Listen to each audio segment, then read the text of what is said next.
Well, I can. Whatever you want. We're just gonna. Yeah.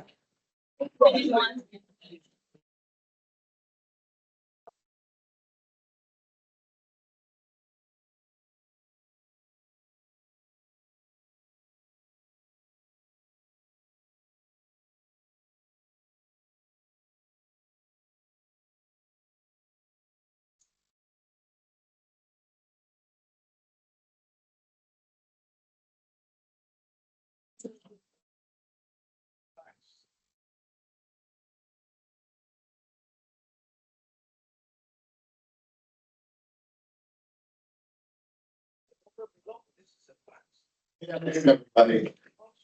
Thank you all for coming here today. My name is Juan Calles. I'm the center supervisor here at the Elsie Stuhr Center. First of all, I want to say thank you to all of you who showed up today, who are members of the Stuhr Center community in varying capacities, whether you're neighbors over at Pilgrim Lutheran, you have family members that come here, or you're from the Christian Science Church, Meals on Wheels. Thank you all for coming here today and being a part of this listening session. I want to take a second to quickly introduce some of the staff members that we have from the Stuhr Center on site. Leah Lundy is our program coordinator. Shoshana Landsberg in the back as well is our office tech. Katie Hirota is our customer engagement rep. Many of you know her. She's at the front very often. So the team is here. We're ready to support you throughout the meeting. So if you do need anything from any one of us, please let us know. We're happy to jump to.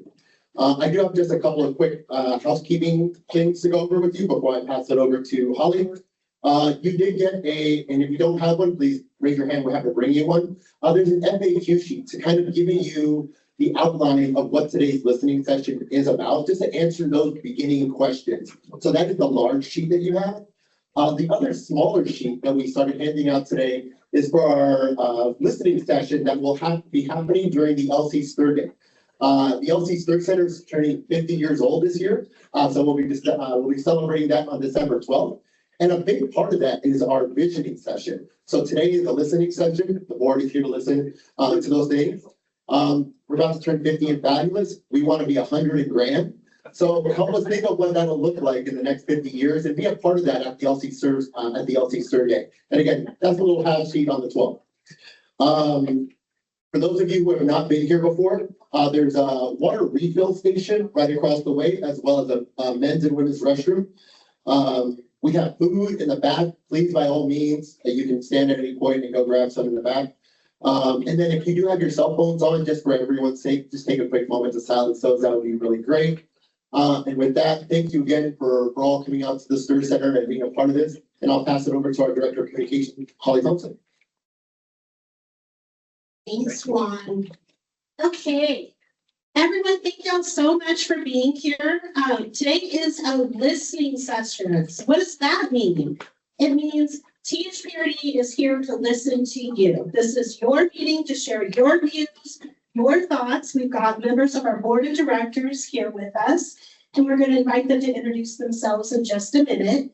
We're going to call folks up after our general manager says a few opening remarks, and after our wonderful friends group says a few opening remarks. For those of you that have signed up to speak, you got a little note card with a number on it. Remember your number. We'll call you in groups of 4 to come forward. Just know it is listening though. So we're going to listen to what you have to say. We're not here to respond, debate, get into it. We just want to hear from the community and your thoughts. And if you are not comfortable with public speaking, we will take emails, we will take written comments. All of that will be shared with our board of directors. So whatever is easiest for you. I do have a couple of asks for everyone in the room. Remember, public speaking is not easy for everyone, right? Some of us are really afraid. Some of us are really emotional. We have strong views. We care passionately about the Stuhr Center. We have things we love, we want to see. We have things we might not like, and we want to express that. You might be sitting next to someone who is thinking the exact same thing you are. You might be sitting next to someone who thinks something completely different. And in this day and age, we can still have public discourse, public dialogue, and be kind to each other and make space for a range of perspectives We're not going to clap and cheer if someone says something we agree with. We're going to listen and be respectful. And we're not going to boo or be mean to people we disagree with, right? We can be better than that in Beaverton today. Can we do it? Yeah. We can do it. We can do it. Public discourse is still possible. I love it. Okay, so before we get started, I just want to invite our members of the THPRD Board of Directors that are with us today to introduce themselves. Please share with us your name, how long you've been on the board, and any just opening comment in less than 45 seconds that you want to share. Hi, good afternoon. My name is Alfredo Moreno, and I have been on the THPRD Board of Directors since the first year of my second term, so 5 years. This is my 5th year, and I am the current board president. And I am just impressed and grateful for the turnout today. So thank you all for taking time out of your schedule to be here. So thank you. Hi, my name is Pradnya Patil. I am newly elected to the THPRD board. I have been on the board for 4 months now and counting.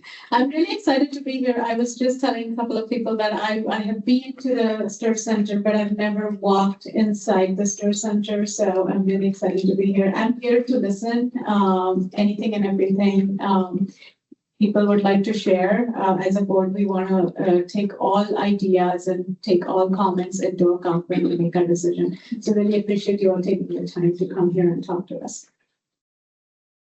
Good afternoon. I am Barbie Miner, and I have had the pleasure of serving on the THPRD Board of Directors since 2021. Like my peer, Director Moreno, this is the first year of my second term, so year 5. I'm very excited to hear from you all today, and I think it's amazing to look out and to see the community turnout. So thank you again for your time today, and very eager to hear your thoughts. Wow, they did it in under 45 seconds each. That was impressive. Okay, so we have a lot of people here today. If you haven't signed up yet to speak, that door is not closed. You're still welcome to. My friends in the back are going to wave. There's Chelsea. So if you do decide that you want to speak, go see Chelsea and we can still get you signed up. And before we begin, I want to also acknowledge we have some staff in the city of Beaverton here, and I see a Beaverton City Councilor, John Duggar, so can you wave and say hi? And there's some Beaverton staff over there. If you could wave, maybe a little taller so we can see you in the room. Okay, great.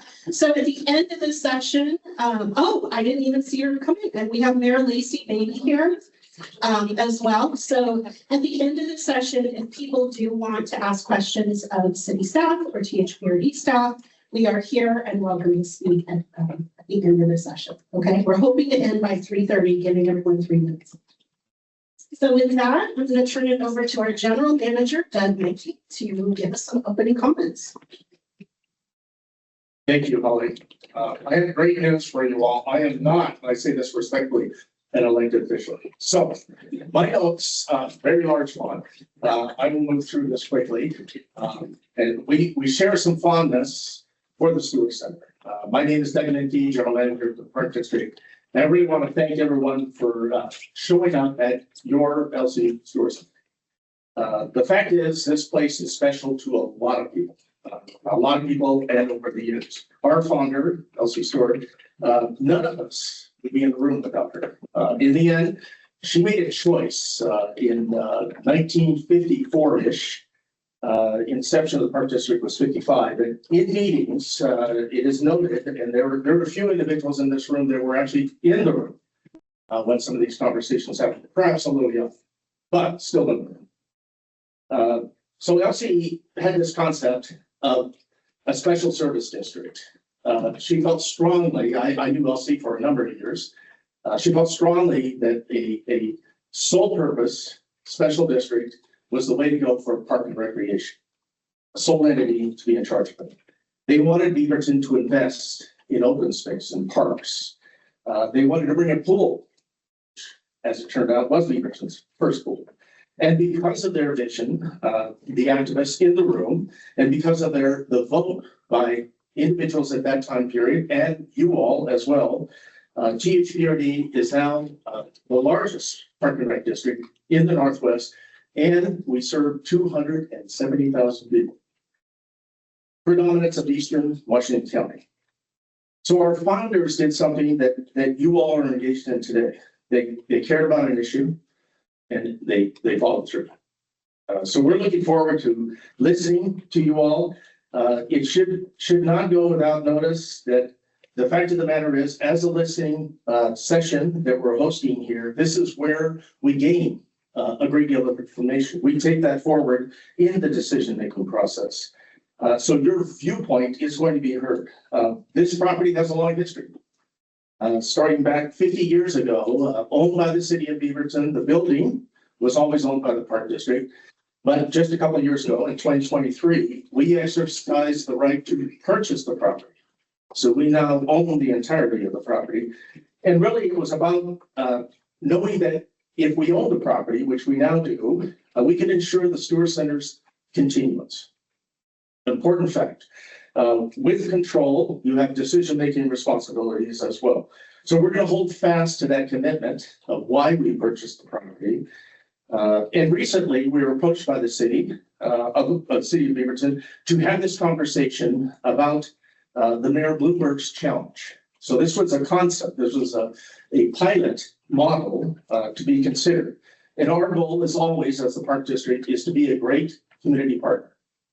And that's across the board, whether it's a public agency, another public agency, a business, or certainly our patrons. We're open, obviously, to have that discussion for the good of the community. So over the years, we have done a lot of work with the city of Beaverton, specific for housing. We've worked on affordable housing projects. We've worked on middle housing projects, and that conversation continues. So we've been asked for the possibility of exploring the Stuhr Center site as a pilot. For consideration, we agreed with the understanding that we were having a discussion. It's a pilot concept. We simply agreed to explore the possibility. We've not made any commitments to sell the property. We've not made any commitments to decommission any portions of the property. We're simply listening. We're listening to the mayor. We're listening to city leaders as they develop the concept. That's the key in this process. As we know, government work takes a little while. I know that surprises you all. Lots of conversations get started. Some actually go to fruition. Many don't. Not every idea is, of course, pursued. But every conversation sparks the critical components: discussion, feedback, opinions to be heard. And all of this is a balance of all the things we need to consider collectively as a community. As a community, we need the senior center. As a community, we need parks and open space. And as a community, we need affordable and middle housing. All of these things are true. And only by exploring possibilities and discussing pros and cons of any particular project, that's where we gain the potential of making decisions. Today, we are not making any decisions. We are committing to listening. That's the key outcome here. And in closing, I want to help remind us that all we're really doing today is what Elsie and her friends did 70 years ago. The dreaming of concepts and ideas. Let's look at our collective needs, make the best decision we can to balance all of the community needs as we move forward. So what you shared today will obviously be heard by the board of directors. It's part of their input in the months and weeks and many, many days that come ahead of us. And what is the role of the Park District in this decision process? So again, thank you very much for turning out, and I'm going to turn it back to Always. Okay, we're going to walk. Introducing the French. Oh, yeah, sorry. That's what Keeping up. And with that, yes, please, I'm gonna go ahead and turn over now to our first speakers. It will be the Friends of the Elsie Stuhr Center. I'll let you all, We're going to introduce. they'll introduce themselves. So, Nicola, if you want to start us off. Hello, my name's Santala, and I've been coming here for, I think, 2.5 years, maybe. I've always volunteered at the information desk, and I'm your volunteer of the month. I think that I appreciate the listening session And I have to go in 5 minutes. Because I've got some medical issues. So I'm gonna turn it over. Good afternoon. My name is Anna Kalmanek, and I have been coming to the Elsie Stuhr Center for 15 years. I've been a part of the credit group for 2 years, and I serve in the capacity of an ambassador, basically helping the Friends Group with the projects that they have to benefit the Stuhr Center. With that, I want to say that our group takes into consideration what the patrons want, what their concerns. And I want to thank everybody who came today, took time from work or whatever they did to get here. Thank you.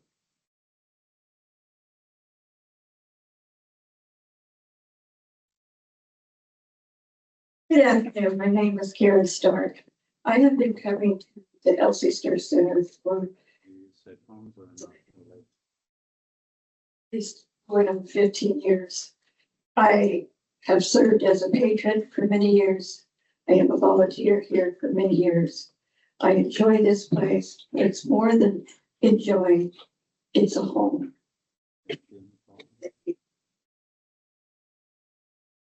You'll meet the rest of the group here as we each take turns speaking. I want to thank you all for being here. Thank you. The Friends Group of the Elsie Stuhr Center appreciate the opportunity you've given us to share our history, our concerns, and our hopes for the future with you. I'm Margaret Robinson, and I am the chair of the Friends of the Elsie Stuhr Center. I'm going to give you a quick background. I promise it's quick. I spent 32 years at the Oregon State Bar, the majority of those as Director of Member Services. My ties to THPRD run deep and strong. My mother, Virginia Robinson, was the right-hand woman to Elsie Stuhr at the early beginnings of the district. At 10 years of age, I went door to door distributing campaign materials about the ballot measure proposing the creation of this strange new thing called a park and recreation district. I remember the excitement on the eve of the election, and I remember the celebration after the campaign was successful. Now keep in mind, this was the 50s, and we knew how to throw a cocktail party.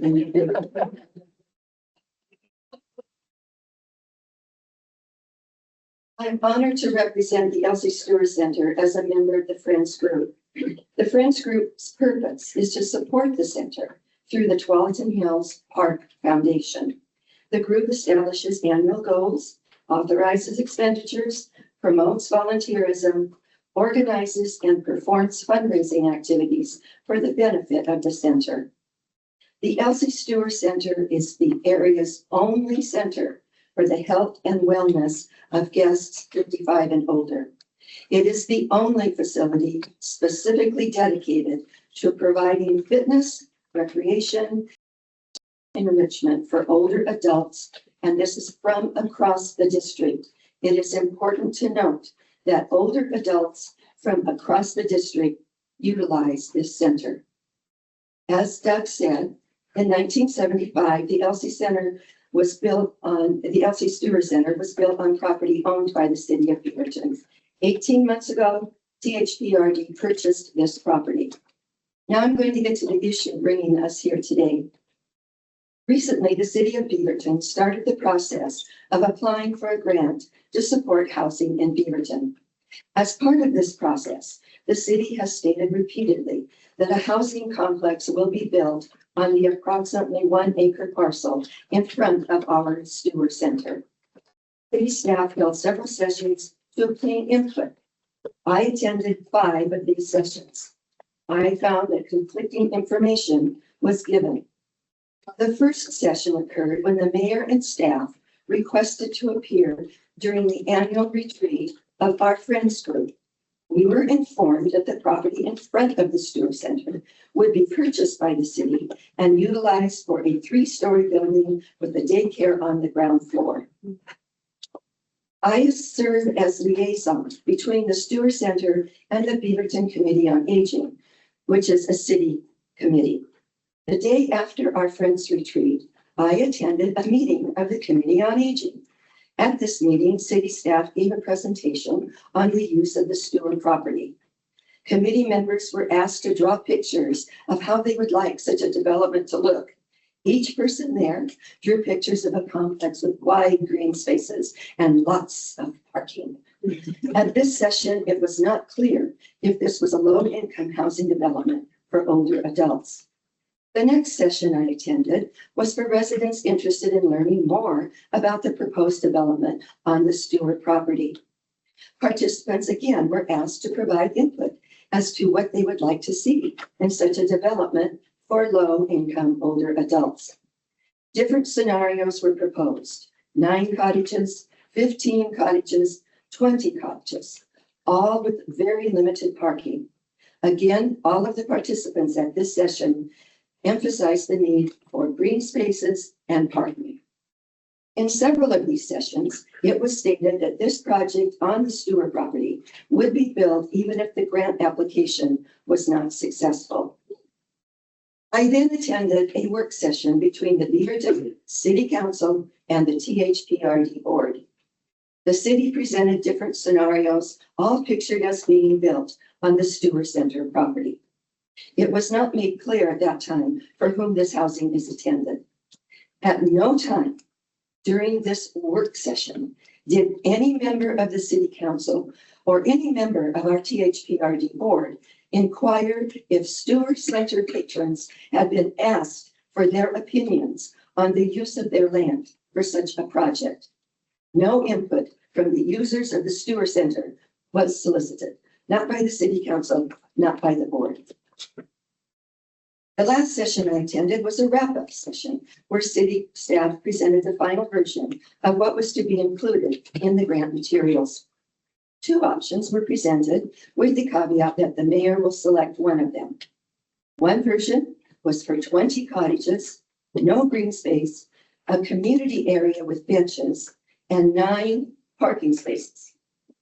The other proposal was 22 cottages, no green space, a concrete community area with benches, and no parking. Upon asking a city staff member about the last proposal that had no parking, the answer I was given was, "We will negotiate with the Stuhr Center for parking." This proposed development is mid-market housing. Mid-market right now in Beaverton, depending on location, high 400,000, low 600,000. This development is proposed to be for 55 years and older, again for mid-market level, with maybe 1 or 2 units for low-income households. That's to be determined. The above shows the contradictory messages given in these different sessions and the assumption that no matter what the complex will look like, it will be built on Stuhr property. These messages from the city as to how they propose to use the Elsie Stuhr property have added to the confusion and to the concerns surrounding this whole issue. My name is Barbara Ring. I started coming to the Stuhr Center in 2010. 3 years ago, I joined the Friends Group. I was a business owner for over 20 years in the Aloha area. And as a business owner, I dealt with many issues and challenges. Those issues and challenges provided me with valuable experience that has given me insight into my time with the Friends Group. The pandemic severely affected older adults. This facility was closed and it was utilized as a homeless shelter. When our center could open, it was a gradual process. The hours were shortened, the classes were limited, and staffing was reduced. Today, we are a community with older adults taking advantage of the many offerings of the Stuhr Center. Here is a short list. We have a fitness center with equipment that is appropriate for the aging adult to use. We have fitness classes supporting strength and endurance. We have drop-in social activities ranging from crocheting to poker and everything in between. We also have support groups and special events. Recently, THPRD worked with the community members to host a Diwali Bazaar, which is a Hindu association. And they also recently launched the newest LGBTQIA+ support group with the support from the West Side Queer Resource Center. Parking is a continual challenge. Growth is occurring monthly. We are near capacity in many respects. Currently, the only parking lot owned by THPRD is the one directly adjacent to the green space that has been proposed for the housing.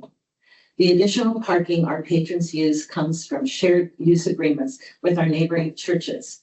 In order to sustain this growth, we need to be able to expand both parking and our facility.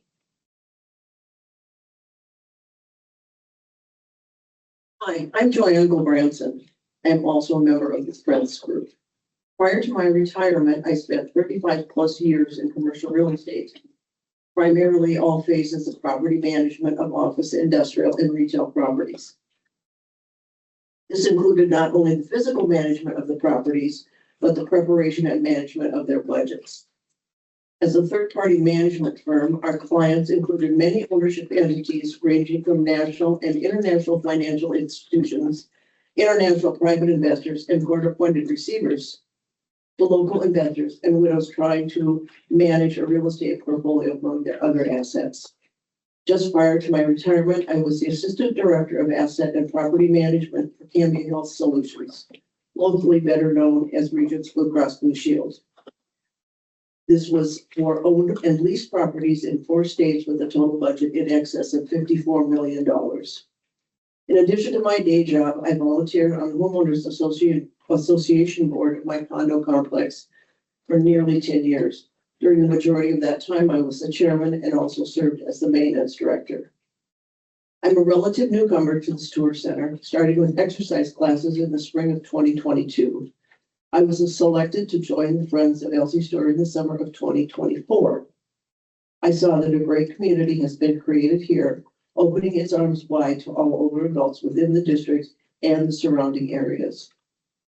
That being said, looking forward, I would like to share these thoughts. The fiscal year 25-26 THPRD values and budget priorities offer the following values: leading with equity, environmental stewardship, and commitment to community vision. Please continue to honor these and all subsequent values and priorities.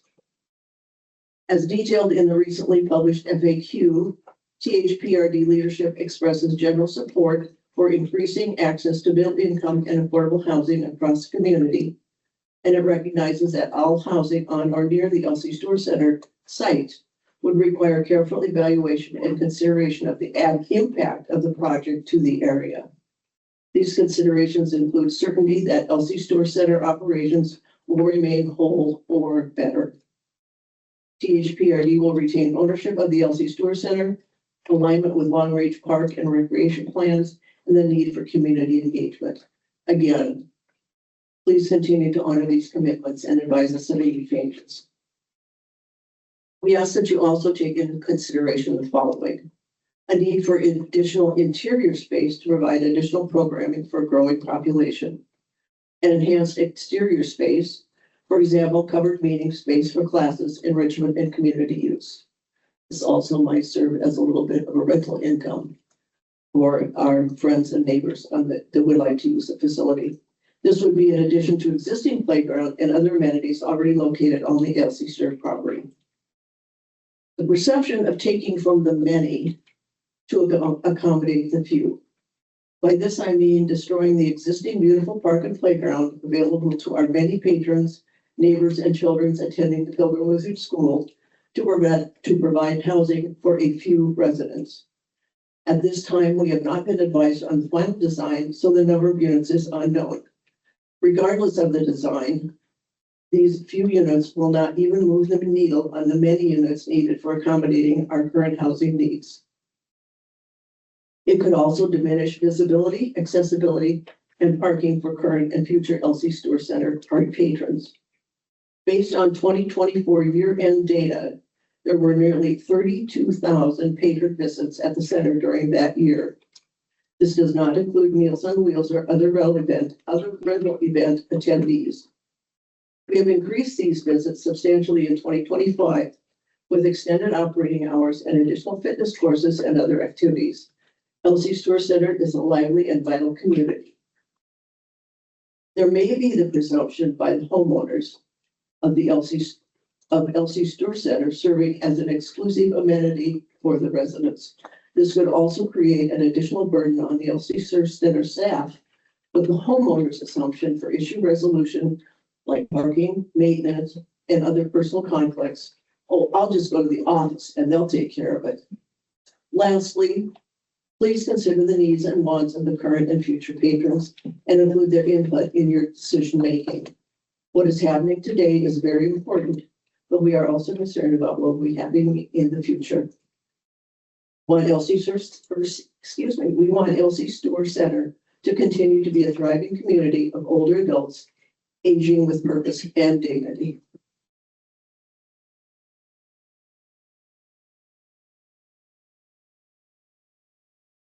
It has been stated by the city that the building of a complex of 55 and older on the land in front of this Elsie Stuhr Center will create a community of older adults.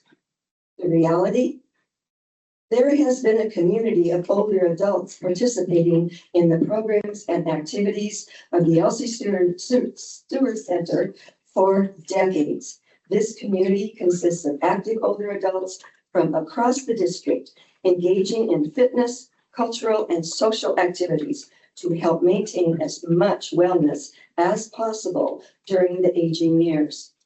The city has also maintained that this complex on our land will create a campus. Again, the Elsie Stuhr Center is a campus consisting of a well-utilized facility, a beautiful patio area, memorial garden, outdoor green spaces, and a pickleball court. This needs to be made clear. The Elsie Stuhr Center is already a community of active older adults with a campus and has been for decades. The Elsie Stuhr Friends Group asks that you, the board of THPRD, give serious consideration to the input you are receiving from the older adults actively utilizing this center. Be aware that we must have certainty that you realize the Stuhr Center operations, again, must remain whole or better. The Friends Group needs to have public engagement timelines from the board. In addition, direct outreach and updates pertaining to this issue are requested. Elsie Stuhr Day is an annual recognition of the founder of THPRD and the namesake of our center. This year, the date is December 12th. In addition to the many activities planned on Elsie Stuhr Day, a visioning session will be held, providing our patrons an opportunity to give input about the future of this center. The session is scheduled from 11 to 1, and we would like to invite you, the members of the THPRD board, to attend and to participate along with us in planning the future growth of our center. The Friends Group would like to take this opportunity to thank the staff of the Elsie Stuhr Center. They are dedicated, responsive, and knowledgeable, and their support has been invaluable to us. We thank you.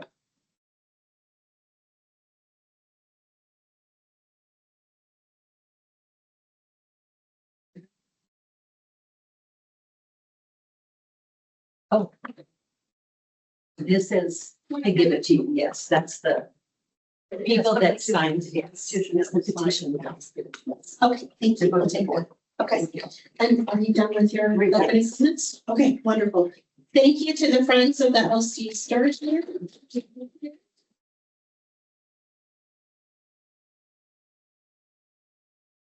Just a second, we're gonna pull, yeah, we wanna have 4 chairs up here.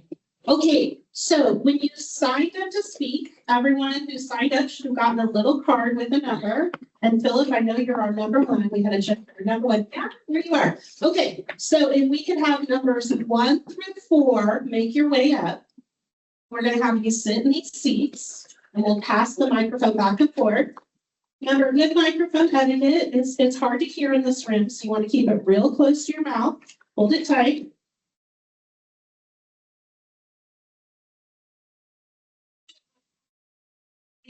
We will make it work. We'll find you, John. I know where you are.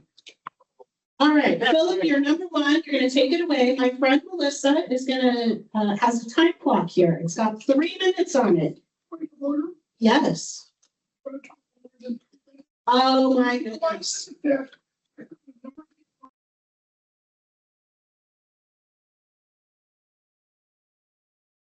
Say this, y'all are some good negotiators in this room. You are creative, you're industrious, I like it. We are going to ask everyone to please keep it to 3 minutes. There's no training like, hey, Holly, I'll take 2 of yours, give me one. We're gonna ask everyone to keep it to 3. I am going to help. Well, I'm gonna ask you to pick and choose. I'm not gonna arm wrestle you, I promise you, but I'm tone deaf. I can't sing. I'm not the Academy Awards. I'm not gonna play music off. But we're gonna ask you to please keep it to 3. If you're a couple seconds over, I'm gonna be okay with it. If you're going 30 seconds, 45 a minute, the crowd's gonna help me, ask you to be respectful. Okay. And I do want Chelsea in the back. Could you hand up the half sheet flyer, just wave it around? I do, the Friends group mentioned the visioning listening session. If you haven't seen that yet, or you didn't get that flyer, my friend Chelsea's got that in the back. That's gonna be fun. We're gonna have stations on the 12th. We get to talk about all the things that I think it's actually cute. It's like we're 50 and fabulous right now. We want to be 100 and grand. So help us think of all the things we need to add to the Stuhr Center for the next 50 years. So come see us on December 12th. Okay, Philip, you're number one. Take us away. Well, thank you. And thank you for taking time to listen to us. I have to modify on the fly a little bit about for the previous comments, the introduction. So there is going to be plenty of discussion about the issues surrounding the possible sale of Elsie Stuhr, the green space. I want to talk about an aspect of the issue that I really haven't heard anybody talk about. There's this beautiful green space out in front of the center, grass, trees, flowers, bushes, a playground. And along with the vibrant, active community we have at Elsie Stuhr and all the opportunities for fitness and recreation, this conjunction, the combination of community space with outdoor space, really captures the essence of Elsie Stuhr's vision and her legacy. And we'd like that to continue. But then let me talk a little bit about this other thought that I had about this. As we age, it is quite common for our personal world to shrink. No more work, less family engagement, kids are grown out of the house, less ability to travel. And many of us at Elsie Stuhr are still lucky enough to live in our own homes. However, there are many others who have moved to retirement communities. We have some very nice retirement communities here in Beaverton, but still living in these places generally means living in a smaller space, constricted by the 4 walls. Meals are taken either in the apartment or a communal dining area. Often there is little to no outside space. Rather, these buildings are surrounded by city streets and other buildings. And it is easy when you get older in these situations, or if you're alone, even in your own home, to feel hemmed in, especially when living in a smaller and more confined space as our world grows smaller. Elsie Stuhr provides relief from that feeling. Enjoying the conversations and the friendships that we are creating here, participating in activities such as bus trips off to Astoria and other places. And a significant part of the allure of the center is the open and welcoming park in the front.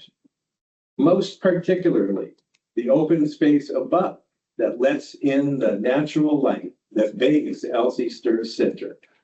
The light shines through all the windows on the west side of the building, through into the fitness room and the opening area where we go and check in the morning. The open space allows us to breathe the fresh air of a natural setting under the open skies. And so this is all expanding our horizons and keeping us from feeling hemmed in by life and where we live. And the activities and community of Elsie Stuhr sustain us and enrich our lives. The light and the air and the green and the nature of the green space nourishes our souls. Please don't tear up the grass. Please don't rip out the bushes, chop down the trees. Please don't blot out the light with a 3-story apartment building. Please don't hem us in. Thank you for your time.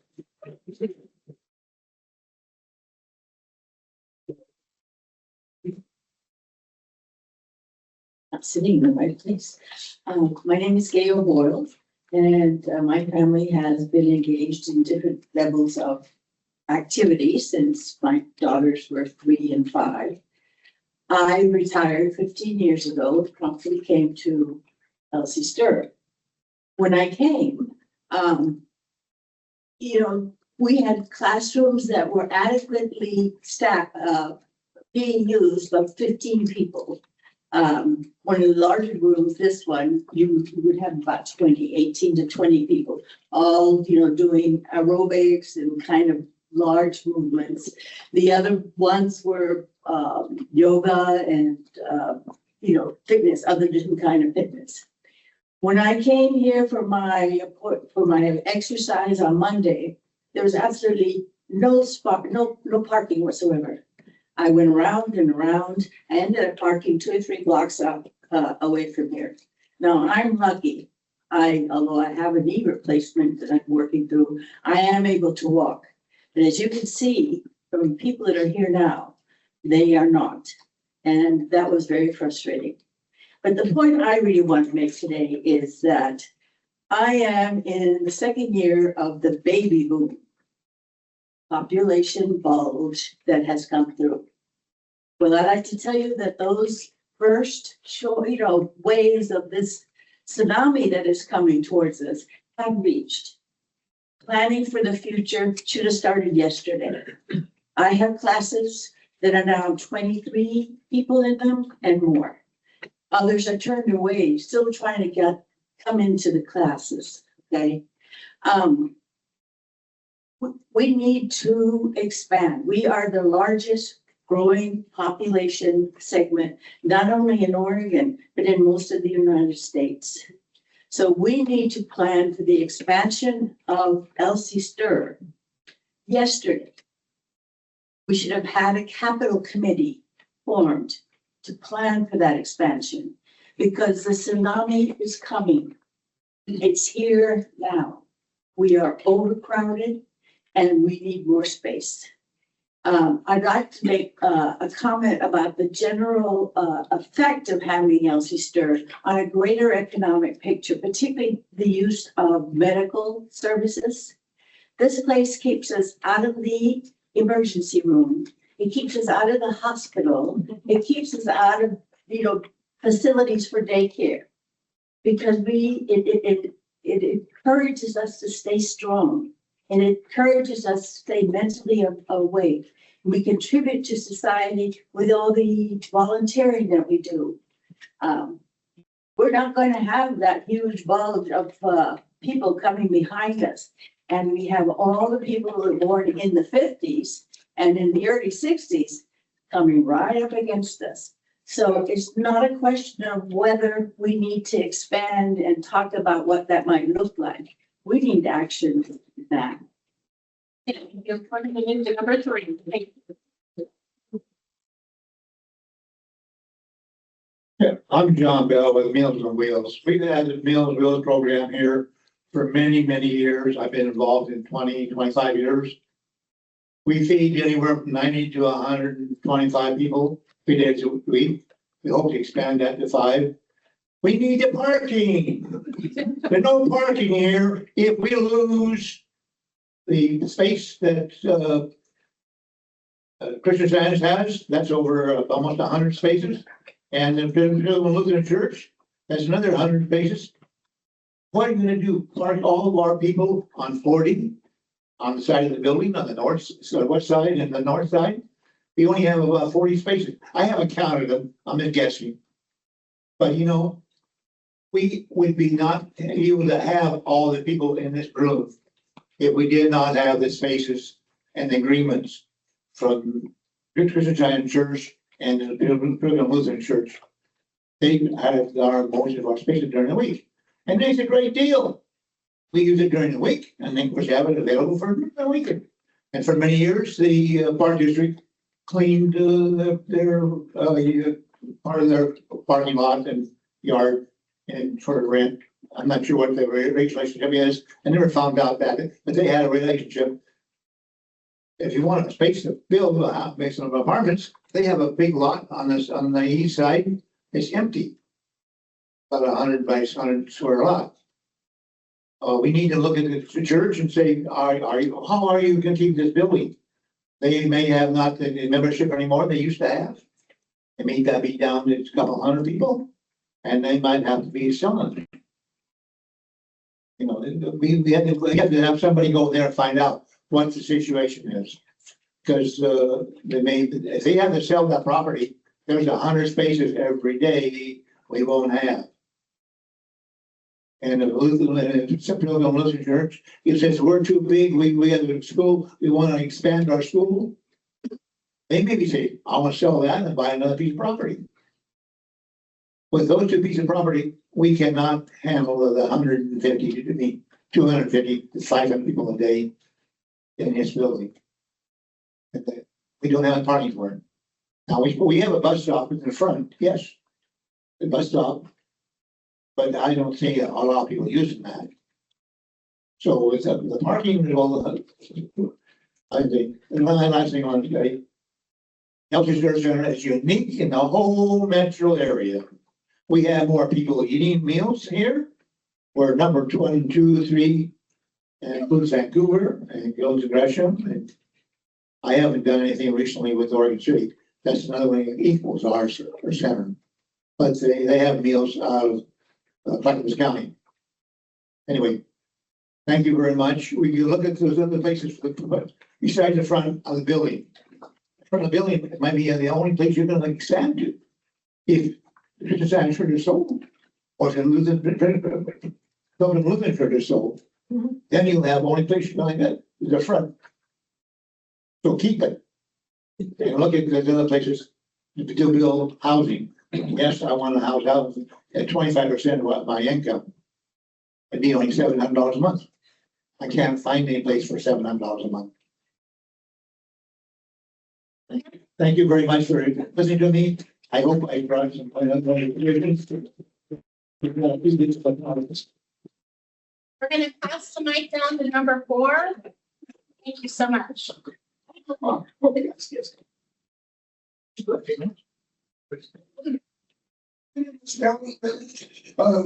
I was an urban planner for 40 years. There's looking at expression. And I worked for cities, counties, regional planning commissions, and my job was squeezing more people into less space. Again,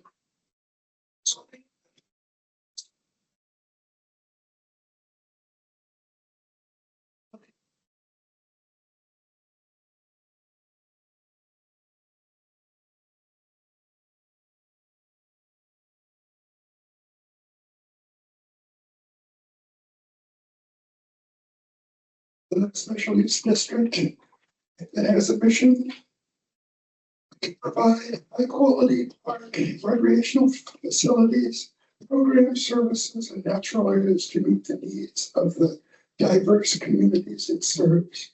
Its vision to encourage healthy, active lifestyles while connecting most people to nature parks programs. We will do sources and by providing programs.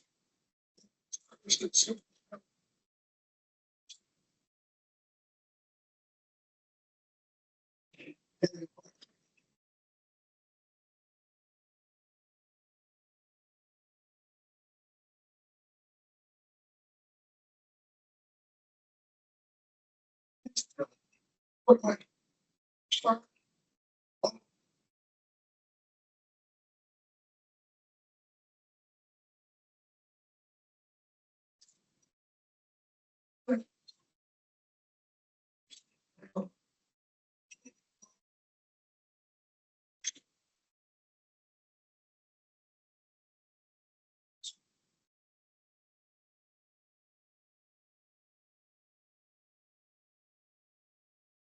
here for almost 2 years now. I support the levies and I canvass for the levies, pay my taxes. I do membership dues and I'm a volunteer.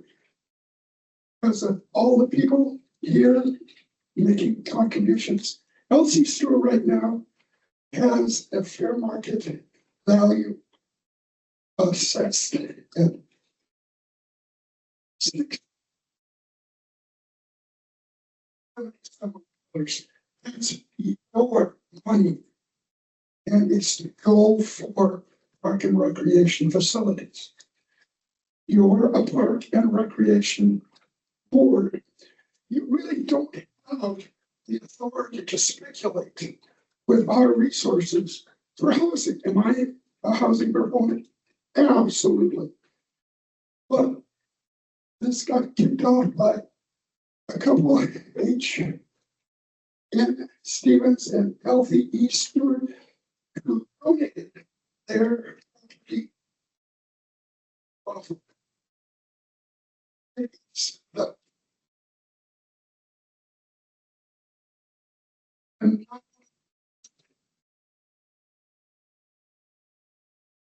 and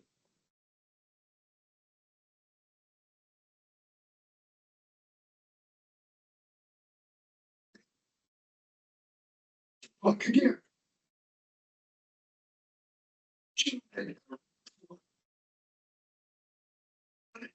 It's very short age. Put the parks on the top and place after that on the chopping board, and you chop till they hit boom. We have a special district, so we do not compete with construction and land use, with fire, with police. This is a decision that has to be made in the narrow lane of recreational and health facilities for our very, very diverse population. And we're going to stay in our lane and just hope we can, as we have in the past, contribute ideas and efforts, but you cannot take our assets away from us unless they we basically belong to the district. We're gonna call it, appreciate it. If we could have numbers 5, please make your way to the front. Great.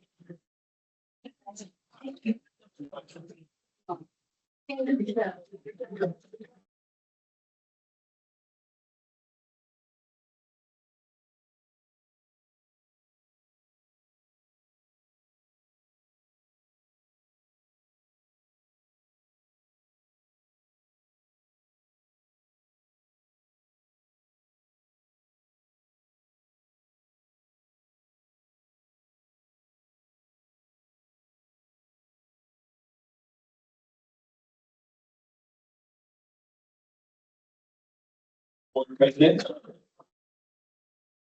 My name is Aaron Humphrey. My zip code 97006. THPRD leaders, friends, community. I'd like to talk about preserving our park and protecting our community, the green space, all of that. Going back to the vision, or the mission, right? The high quality parks and rec facilities across a diverse community. I was impressed in coming here about looking out there and seeing all the young people, children playing in the park coming here, and then the diverse older population that is here. I was pretty impressed by the diversity of people, ages specifically, as well as looking around at different people as well. I know I come from Pilgrim, and as a parent from Pilgrim, I have 2 kids. There's very diverse set of ethnicities at that school that uses the park out there, that plays every day, Monday through Friday out there, that is constantly using the space, many different people over the course of the day. And so I think as a parent, this is important to me. As a community member, I know I am after school, sometimes out there playing in that area. I appreciate being out there running around. Sometimes I'm on a meeting while my children are running around. I really appreciate that. I know that this park matters. It fosters connection and being a sense of belonging, right? A sense of, hey, this is a space we all can share. We can all be together. It's not walls separating us, but an open space where we can all come together and be together and with one another, playing with ball, playing with the monkey bars, whatever it is, right? So there's a couple of questions. I really appreciate you listening to us and taking time out of your day to do that. A couple of questions I have. Thank you for listening, particularly to the seniors here. Also the children, it might be worth checking with them and seeing what they think about their space where they play. Because I know my 11-year-old son, his favorite time of the day is recess.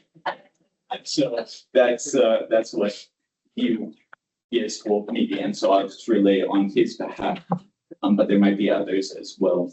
And yeah, it's a place where people can get together. So yeah, we should check with the children, check role of the park family. And then what does THPRD really want to be in the business of doing? What it is that they feel like their mission is. I read what was on the paper, or a previous person did. And so I don't quite see how this fits into that vision. And so I would like additional follow-up on what is the vision and mission, how that ties in building houses there. It's a good thing to do. It's a great thing for somebody to do somewhere. I agree that, but help me understand how this ties together.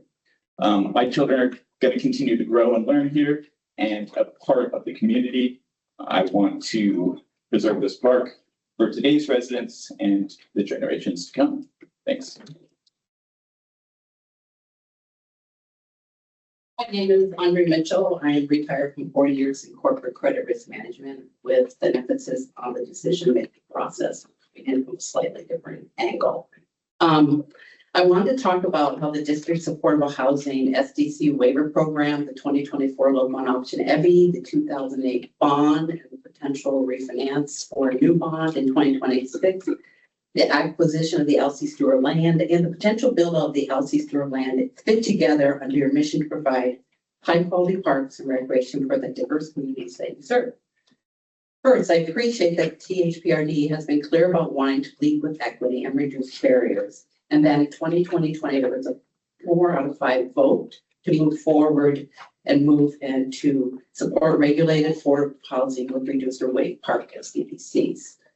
So at the same time, since 2020, the district has waived roughly $2.5 million or more in park SCDCs for affordable housing projects, while also raising roughly $15 million in related grant funds.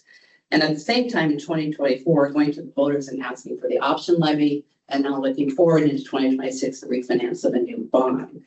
So I have a few specific questions around all of this. Is one, how does the board see waiving park SCDCs, building middle income housing on parkland near Elsie Stuhr for affordable housing, advance the district's park and recreation mission in concrete terms? For example, what outcomes are you looking for in terms of park, trail, and program access that will create a bigger and better Elsie Stuhr Center for current users of the center? Residents of development near Elsie Stuhr and the developments created due to the waiver of the SC fees. 2, account on the area of accounting and transparency. Is the district able to publish a project by project summary that shows for each affordable housing project how much in park SCDC waives, what specific grants or partner funds were brought in as a result, and what specific park, trail, recreation center, or natural area improvements were delivered as a result of $5 million or so in grant funds? Finally, to better tie monies to outcomes, I'd like to see this grounded in specific facilities we all know, for example, the Elsie Stuhr Center and the neighborhoods around it, so the community can see how these policies translate into real access to high quality programs and spaces. Thank you for your time.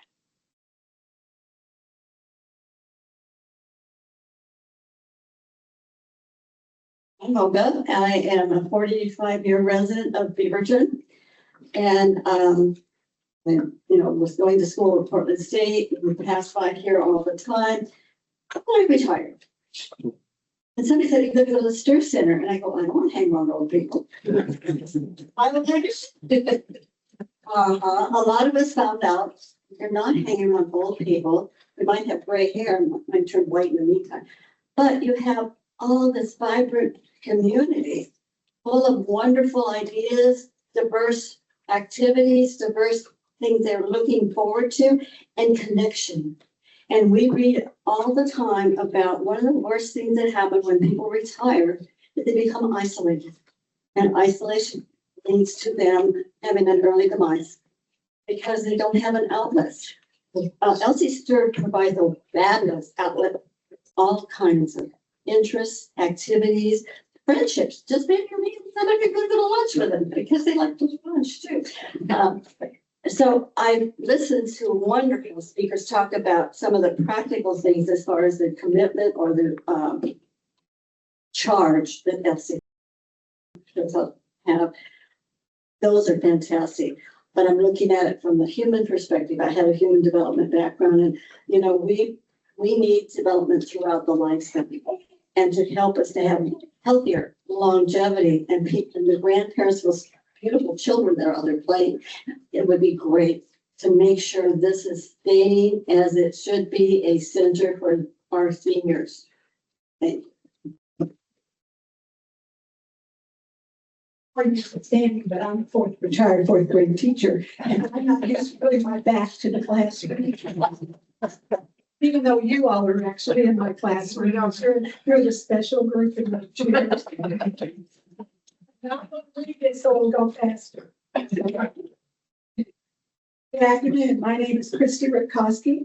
My husband and I moved from Louisville, Kentucky to Beaverton in 1986 with a plan being to retire early and then return to the South and not in 5 or 8 years. We moved into our home in Sorrento Ridge just in time to give our first Oregon version of a Derby party in 1989. Our community of friends still celebrate the Derby each May in this home. I have had 3 careers, social work and HR management, and was most blessed by ending my professional life teaching 4th grade in Hillsborough School District. This multi-age, multicultural experience, coupled with 20 years plus supervising my parents' life in retirement senior community, and most importantly, my 20 years of benefiting from Elsie Stuhr activities gives me a very relevant perspective on this board's current inquiry. I am reassured that you all make a thoughtful, valid, and fair decision.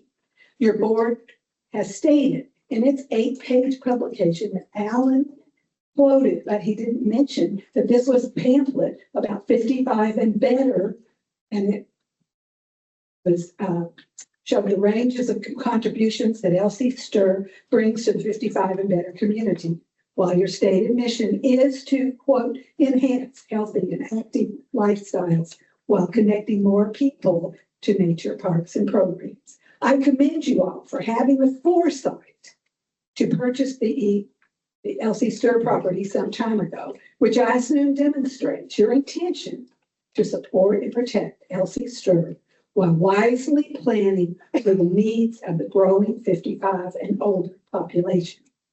The need to expand activity space and parking is already obvious. It is a common experience for me to have to seek a parking space in the church lot or on the street.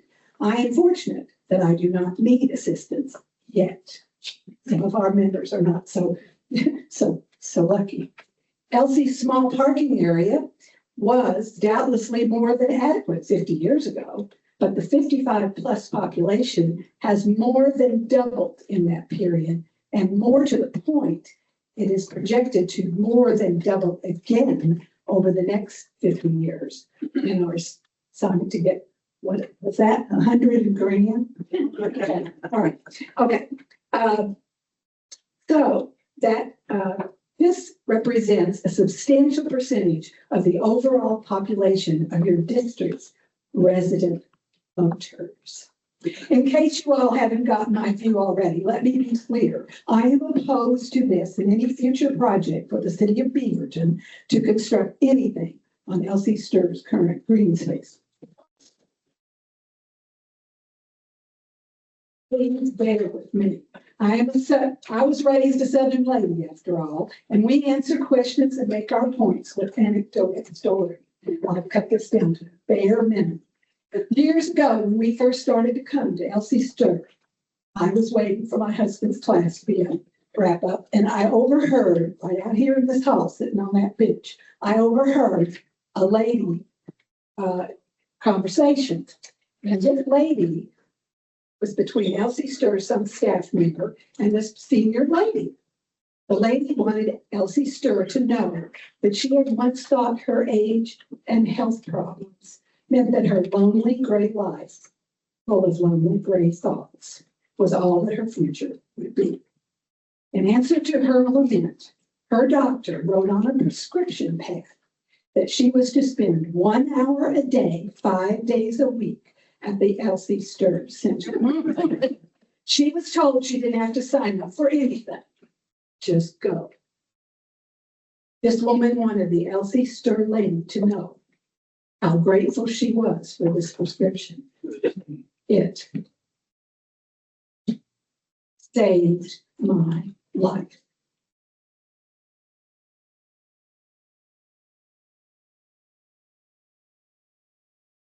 Thank you all so much. We're going to call up numbers 9 through 12, please.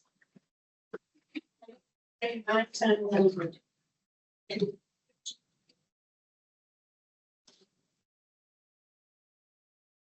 All right, 9, 10, 11.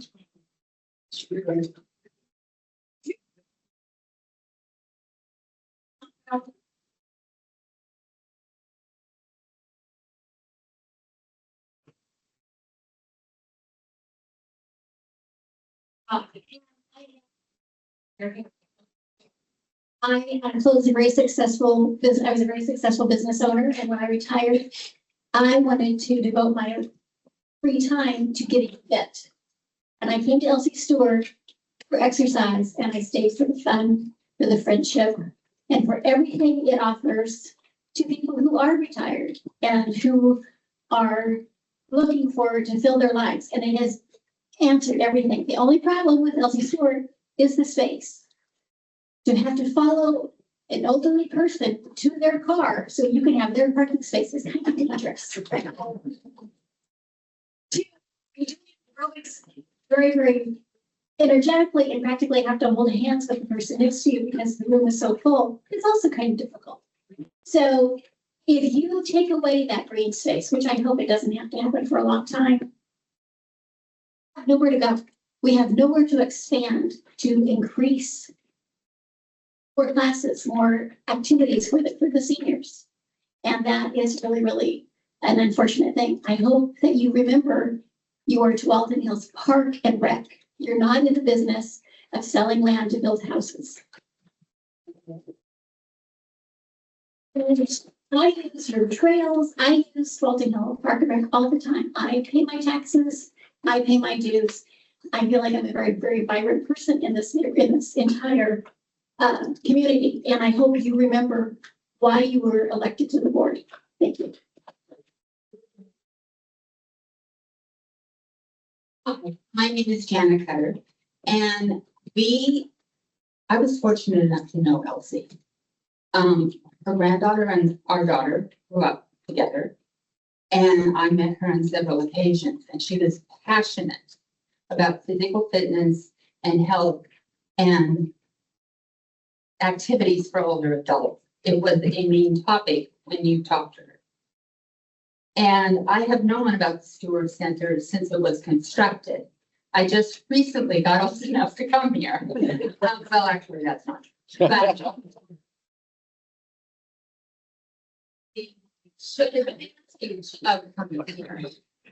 our neighbor, who has since passed away, talked about how wonderful it was, and he was a patron here all the time. So I told my husband one day, I said, we really need to check this out. And today, before this meeting, he actually got engaged in a game of billiards.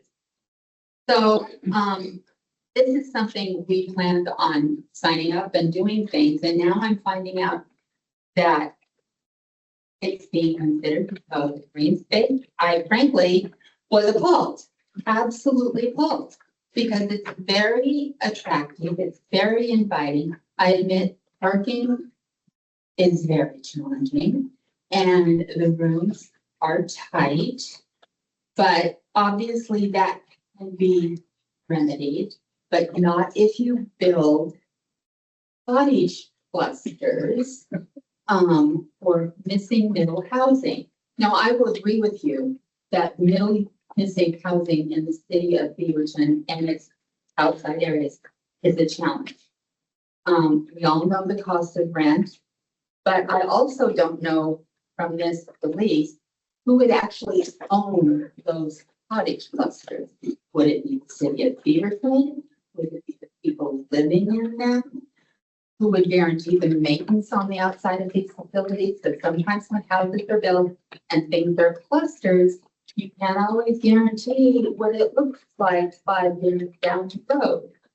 I have concerns about that because I don't want anything to devalue the value of the Elsie Stuhr Center. And I am sure that if Elsie was alive and hearing about this, she would have very strong, vehement opinions. Thank you. Good afternoon. My name is Elizabeth Sumner. I've been coming here on and off for a couple of years. Excuse me, but when I saw this initially, I guess I was looking at the practical. Because what I'm concerned about is understanding that the green area in front of the building enhances the building, enhances the area. I also find, I see families out there. I see parents with their little ones playing on the equipment. I see sports groups practicing. So this is an area that is used by the community, used by people who live in the area, but it also enhances those of us that enjoy watching children or just seeing kids around. And that's important too. The other concern I have is that what is the cost benefit of building housing out there? It's a small, 1 acre is small when you're looking at housing. And pushing, cannot imagine 20 cottages in an acre. How big they would be? And it just doesn't, I can't imagine that. Then the other piece is it is a challenge sometimes to pull into this place. Yes, they've got a lane set up where you pull into, so you can pull in that one driveway. Otherwise, you're coming in the back way or through the churches. Can you imagine putting 20 cottages out there in that little strip, expecting not to have any traffic problems? You know, it's one thing to want to build housing. You have to figure out what affordable housing means, because I can't afford a house. I barely afford staying in my apartment. So you're asking, you know, and the people who could buy something like that, if you're looking at seniors, they've already got the money, and why would they move into something so tiny? And I've been around, I was in Wilsonville, and they had an apartment for seniors just in the back door of the community center. So all they had to do was walk a bridge over to the center, so they didn't have to go outside. That's one way to do it. Thank you.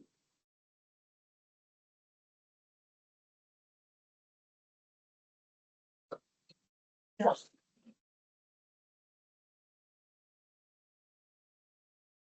afternoon. My name is Kara Kaufman and I serve as the principal at Pilgrim Lutheran School right there. And I want to thank you for the opportunity to speak and for your commitment to listening to the community. As you've heard, Pilgrim shared a long and positive relationship with Elsie Stuhr. For years, we had a mutual use agreement that's benefited both our school and the center. The Stuhr Center's used our parking lot to meet the needs of its visitors. And in turn, our students have been able to enjoy the park space in front and behind the center. And that green space has been a safe, open area for our students to play, to learn, and to build community. The shared space has become more than land. It's a part of the fabric of our partnership and our neighborhood. We understand that Beaverton faces real challenges around housing affordability. And we appreciate the city's desire to explore creative solutions, building housing. However, building housing at this particular site would have lasting, irreversible consequences. Once a park's gone, it doesn't just magically come back. THPRD has always been a champion for places that enrich lives, build connections, and support wellness for people of all ages. This site, in particular, is one of the accessible green spaces used daily by seniors, families, and children. It is a multi-generational oasis in our community. There are also, as we've heard, the practical concerns. The center already struggles with adequate parking, especially for visitors with mobility challenges. And losing parking in front of the center would make that access more difficult. And if we, as a school, were to lose access to the adjacent park area, we would potentially no longer be able to share our parking lot as freely, since we need to repurpose that space to accommodate our students' outdoor needs. So that would create more parking problem. And at any rate, we want to thank the board for its continued commitment to the operation of the Stuhr Center. And as the conversation continues, we just urge you to protect this green space, not just for Pilgrim or the center, but for the greater Beaverton community that depends on it. And we thank you for your thoughtful consideration, for your partnership, and for your stewardship of these places that make Beaverton such a wonderful community to live, learn, and grow.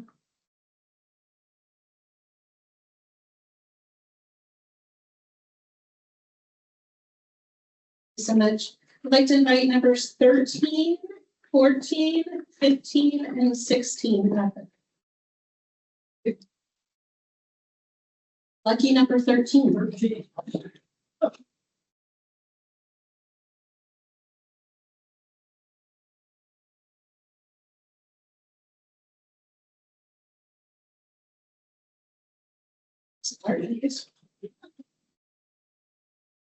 Hi, everybody.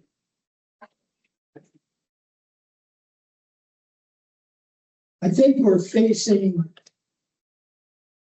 a situation that the city of Portland faced 50 years ago. And the state of Oregon has been facing this problem that entire time. I want to inform you, if you don't already know this, that you're in heaven. You are. When you think about it, there's Mount Hood, there's the beach, a freeway that you can still drive on,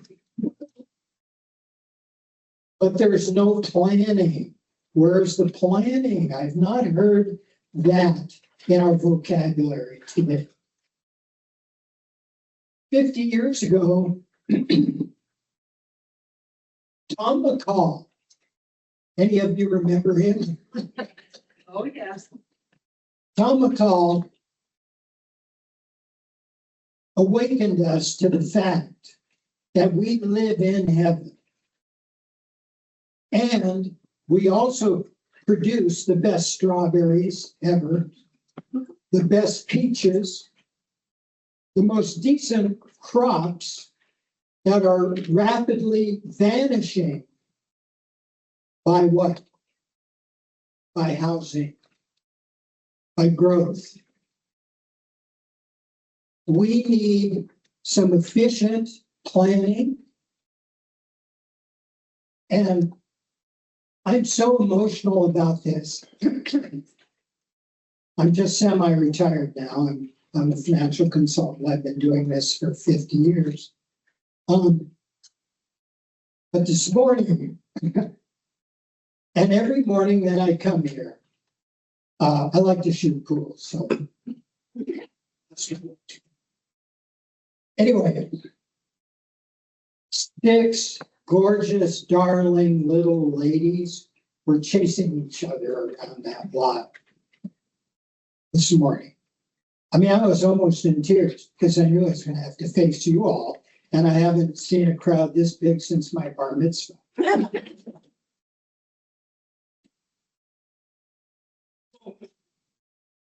What was McCall's vision? His vision was this: we need to restrict our areas to certain things. And one of them is to try and deal with this growth situation. I think what in my mind is this: that plot of ground is so important to these religious schools that we have one there and one large one there and so on and so forth. I don't know about you, but I couldn't wait to get out of the synagogue and go play in the yard. And so I think that the relief that these children get and their parents get from having a space where these kids can go play and so on. The little boys are really amazing to watch out there. So my point is simply this: the city of Beaverton needs to design, to plan, and create, not just think in terms of one little lot out here that's a block square, and you're going to put all of these types of housing for all different kinds of different situations. No, you're not. You're going to have to plan areas that you have now, and you're going to have to do some other things. You're going to have to make it possible for people to buy some of these older properties, which are really inexpensive when you think about it. I mean, we're probably averaging about $400,000 or $500,000 around this. My son just bought a 1,200-foot house in Los Angeles, $1.3 million. My time's up. Thank you very much.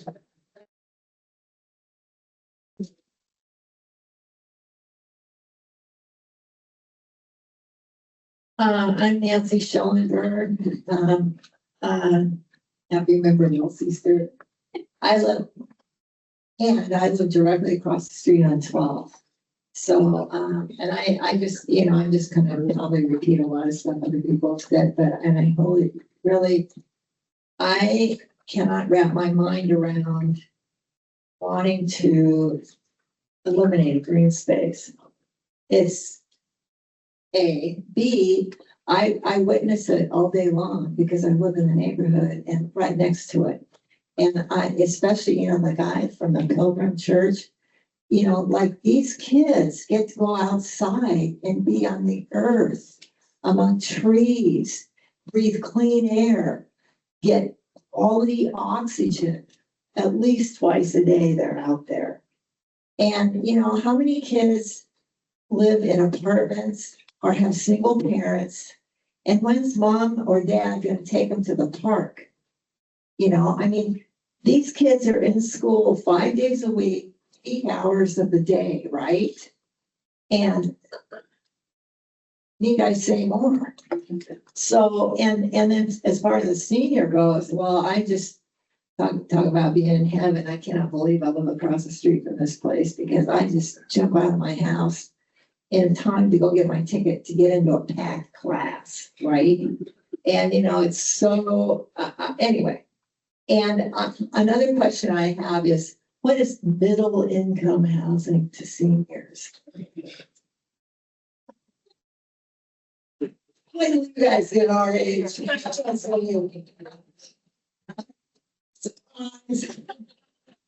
anyway, your kids, your grandchildren, are they going to be able to breathe air and, bond with the tree?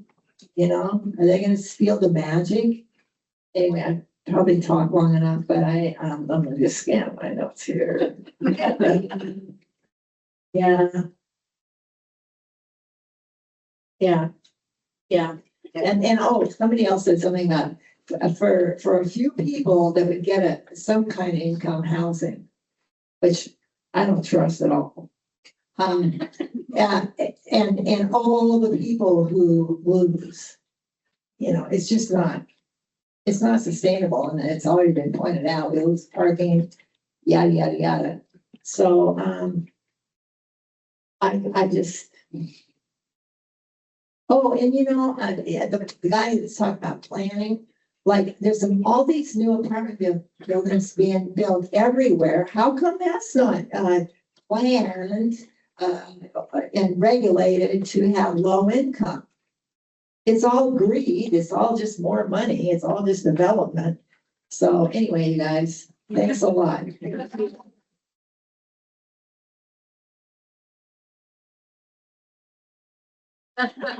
Okay, I think we have one more signed in speaker, number 17. Oh, there's two more. So let's have our final two folks who signed in come forward.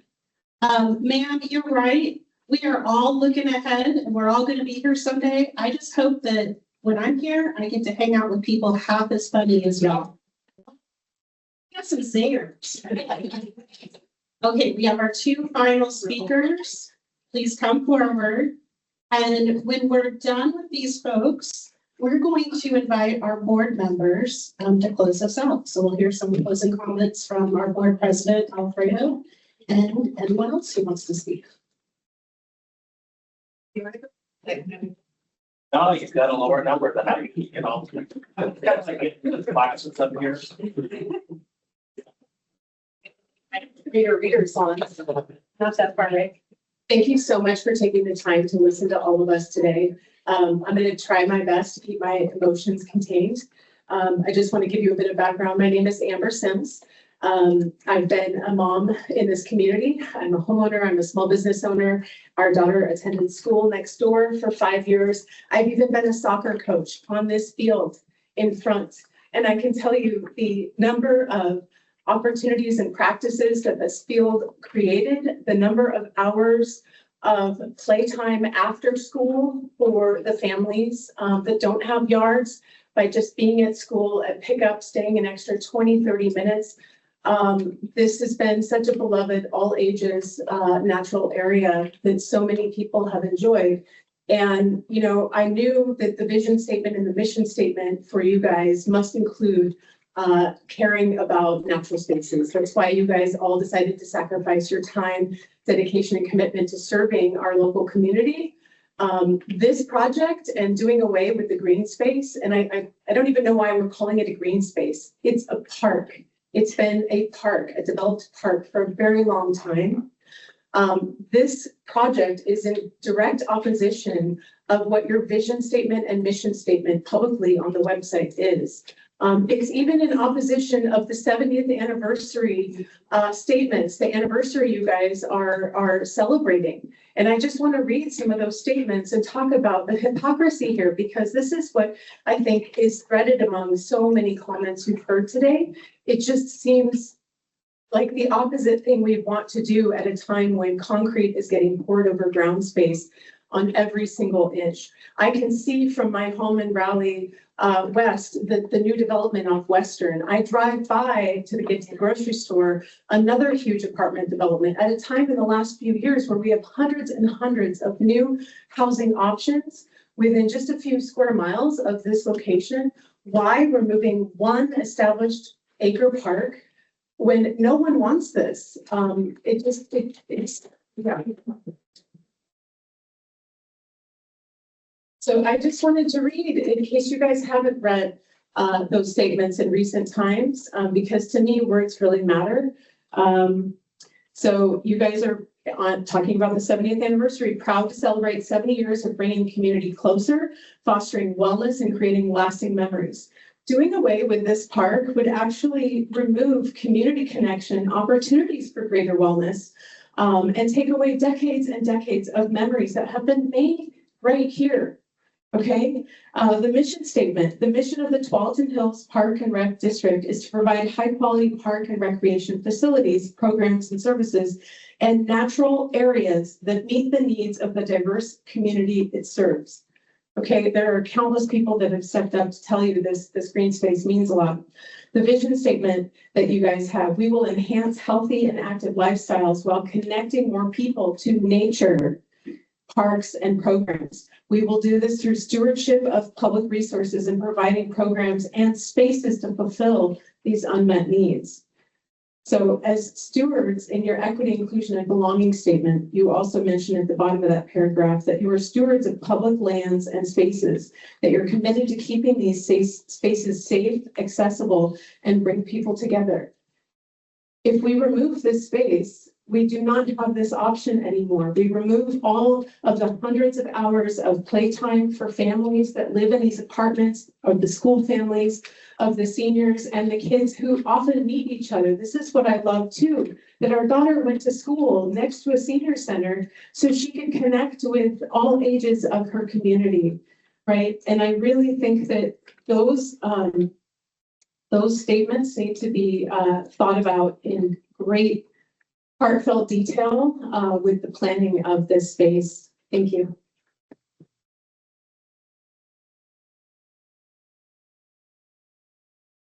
You know, I rarely need one of these things. Very.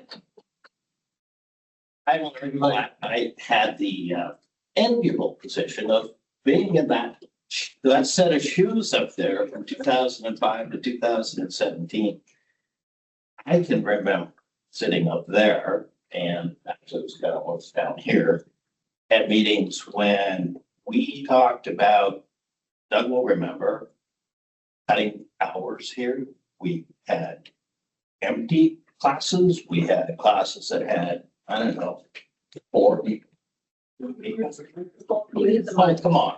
Yeah. It's gone down.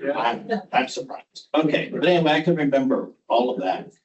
But look now, I mean, there was not that many years later, from 2005 to 2008, you know, we were cutting class, we were doing all kinds of things.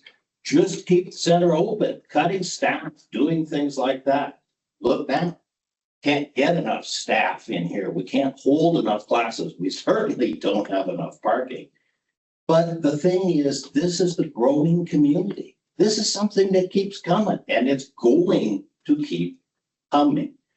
I got here, I'm not sure how sometimes, but I got to this age, I got to using this center. You know, this is just going to continue to grow. I guess I ask you guys, maybe push back at the city a little bit and say, hey, city, can't you be maybe a little more thoughtful, creative? We got 1 acre out here. If they really want to partner with the park district, what do we got? The Cobb property up there that we're not really, it has a rental house up on the top of it. And then a small rental house we ended up tearing down because it was cost more to bring it to code than we could get out of it rent. So, but you got property that's what, 5 acres? If memory serves me correctly, and my memory doesn't serve me correctly all that often. But you know, so it's kind of the thing. Why not push back and say, hey, let's get a little bit more creative. 1 acre, 20 cottages, 22. That's not going to move the needle on the need. 5 acres, if you really want a partner, I'm not sure why the park district should be in that partnering thought process. But if you really want to do that, why don't we say, hey, look, let's talk about something different rather than 1 acre that totally enhances a center that is growing and needs to be expanded and all of that. Let's just think a little bit outside that box. Thank you.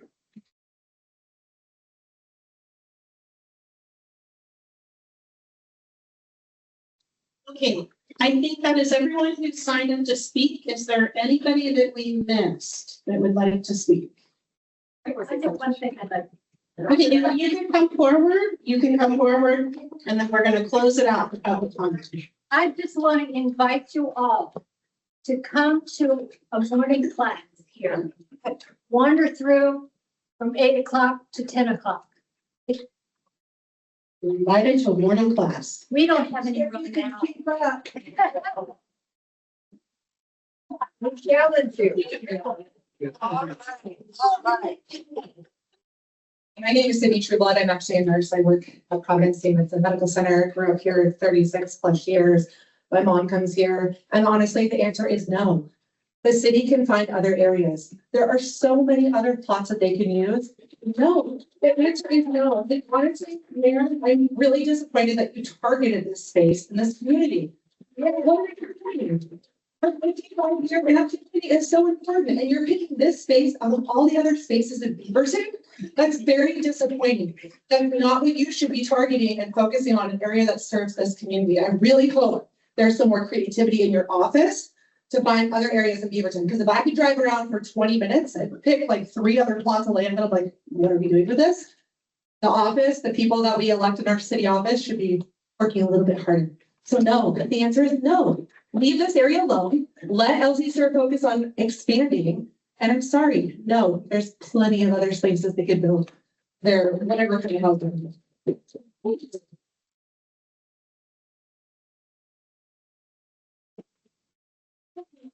Thank you all. We're going to close the public comment portion and invite our board of directors to share some closing thoughts.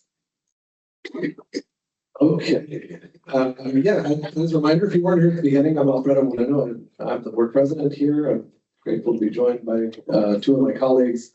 2 others had work obligations, so they were not able to make it today. Well, thank you. Once again, thank you everyone for sharing your views today, sharing your emails. Yes, we've gotten them all. Yes, we've read them.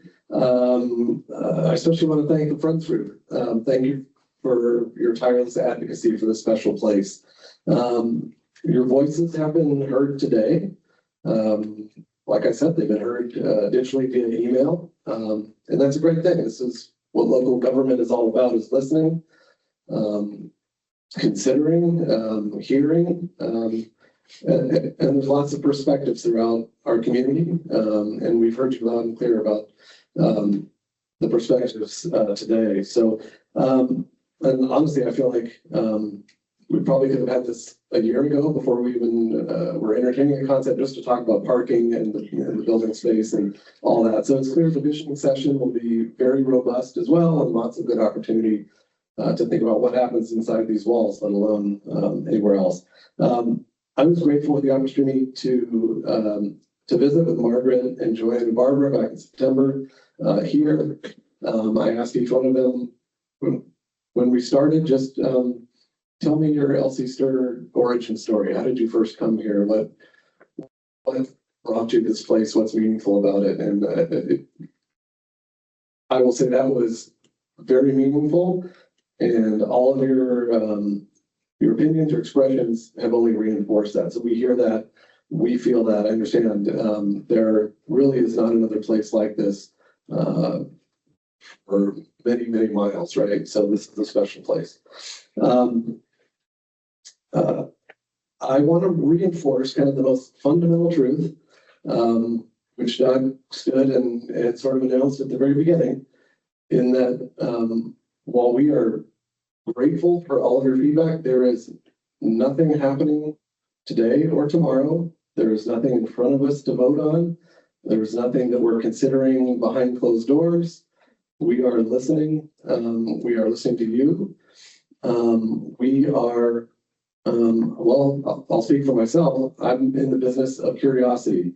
I want to win a critical partner like the city of Beaverton, like Washington County, state of Oregon, maybe an on-site partner, when they come to us and say, hey, we have an idea, would you be willing to listen? My answer is always yes. So that doesn't mean, there's a yes vote, there's a yeah, we are curious about what might be possible that could expand and enhance the community and uplift the greater good. And that's where the process is, but it's going to be because of the uniqueness of special district and city. And there is several layers of decision making. And we're gonna let that kind of have its process, of which this was incredibly important. But our collaboration with the city of Beaverton in many areas, contributes to the greater good of this city and beyond. We wouldn't be as strong without each other. So, this is something we'll continue to do in lots of areas. The city is a great partner. The county is a great partner. Metro is a great partner. The school district, thank you. And I wanted to share that we don't as THRD operate in a vacuum, especially as the population continues to grow, especially as more people move to Beaverton because it's a great place to live, work, and play. As more people move to Washington County, as people are attracted to the Parks and Rec, to the school district, to the city offerings, to our retail, our dining, all of those things, they all work hand in hand together. So we as a special district, yes, we have our focus, and many of y'all reminded me of it, and I appreciate that. It is on access to some of the highest quality park and recreation resources you'll find in the country. And we also have a role to play as a partner agency within this state, within this region. And you've seen that through things like the SDC waivers and things like that, where we try to do our part to continue to make this place, this growing, evolving place, more affordable, and give more people more opportunity. We've got time to consider what the city will say.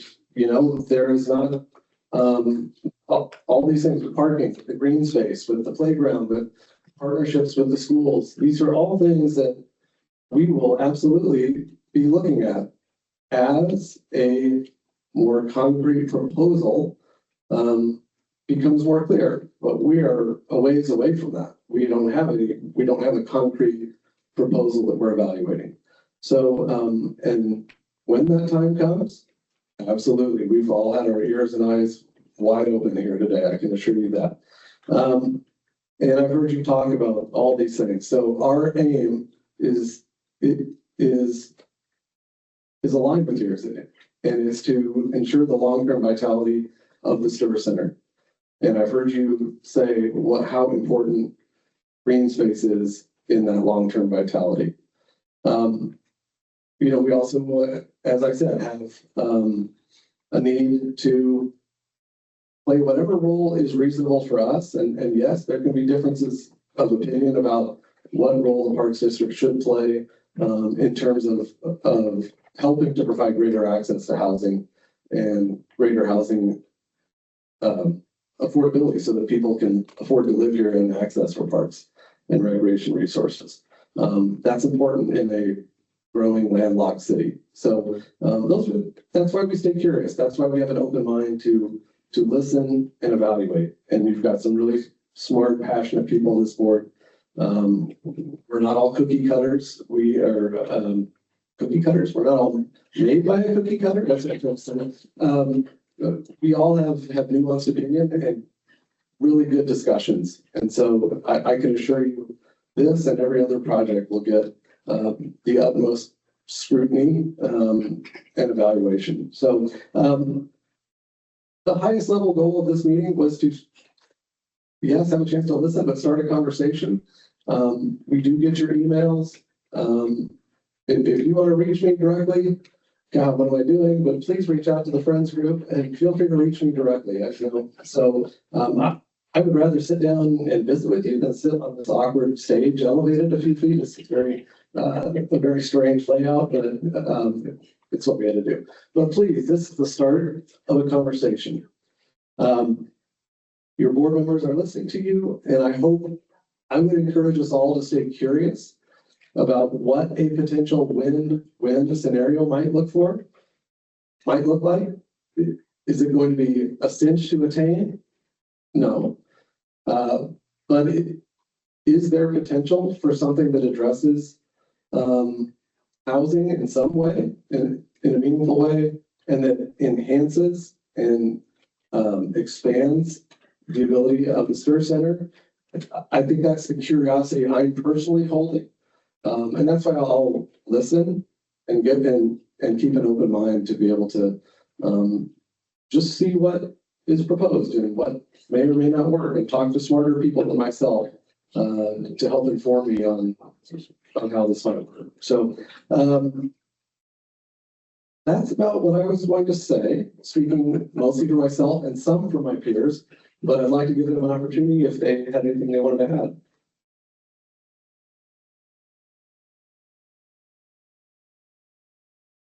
Okay, fair.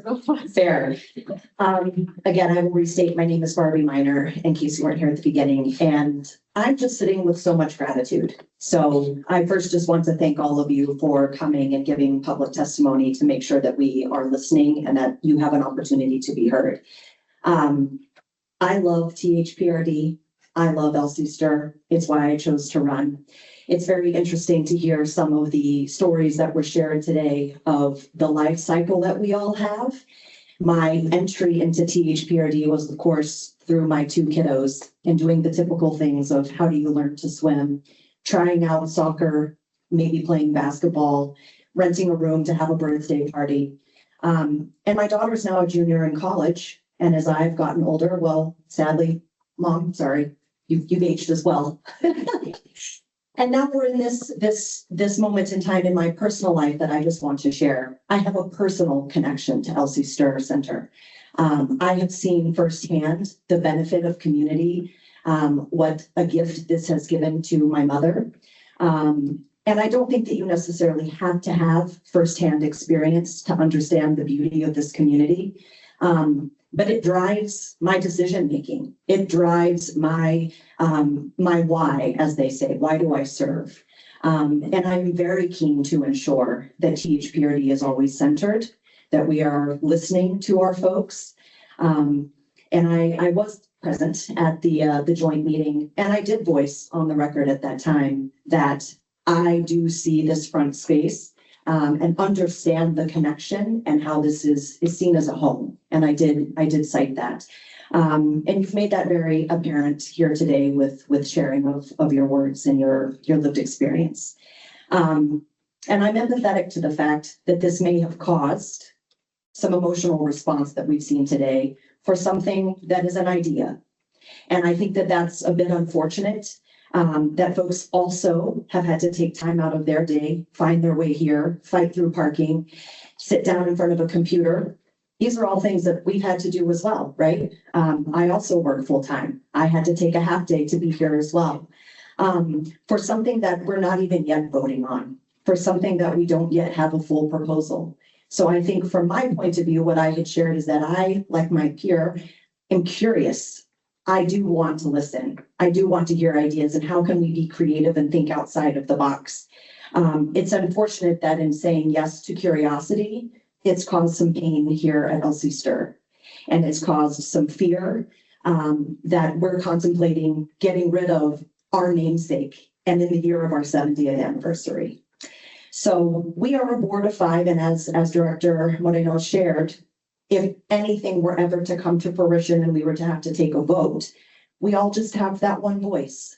But my voice is always going to be rooted with the folks, our patrons, this community, and ensuring that we do stay true to our values and our mission statement. So sitting with empathy and gratitude, I thank you all for being here, and likewise, I'm happy to sit down and have a cup of coffee with any of you all. I think my first introduction in meeting Margaret, I got to be here for the ribbon cutting ceremony at the new equipment up front. I didn't even know that an option for folks would be to bequeath gifts to Elsie Stuhr Center. And that equipment that is up there is because of a gift from someone they left behind, so that future folks can enjoy this space. So as I'm the oldest on my peer board, and I'm knocking at the door of 55 and better myself, I'm dedicated to continue to listening and to be here for you all. Thank you very much.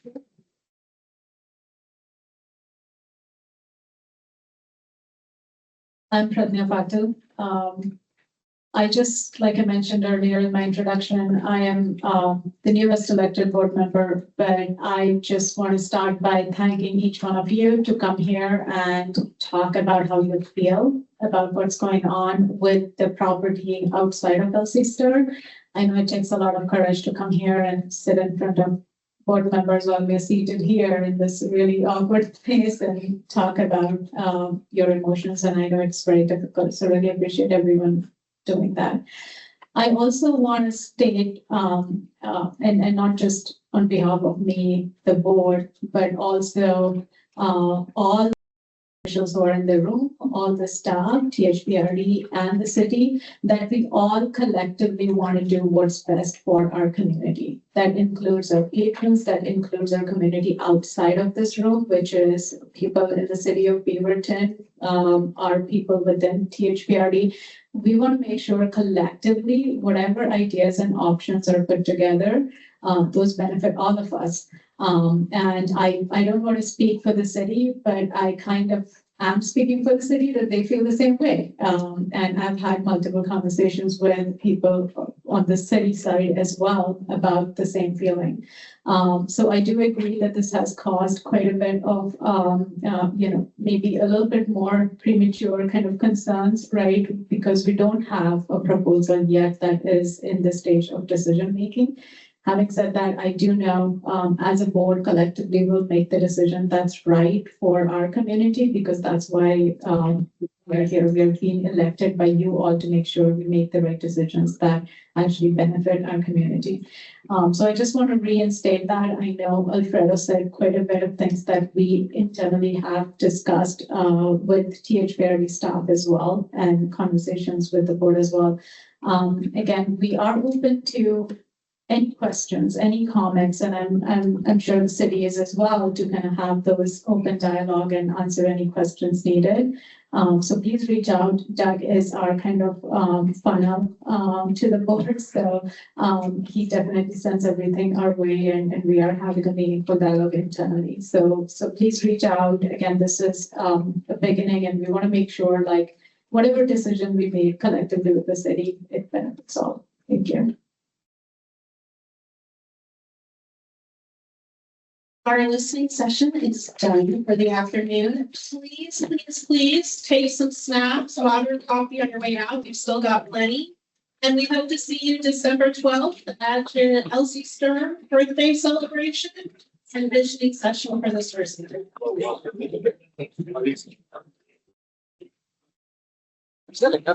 Yeah, I just stretch out my right. I got more coming. Yeah. So,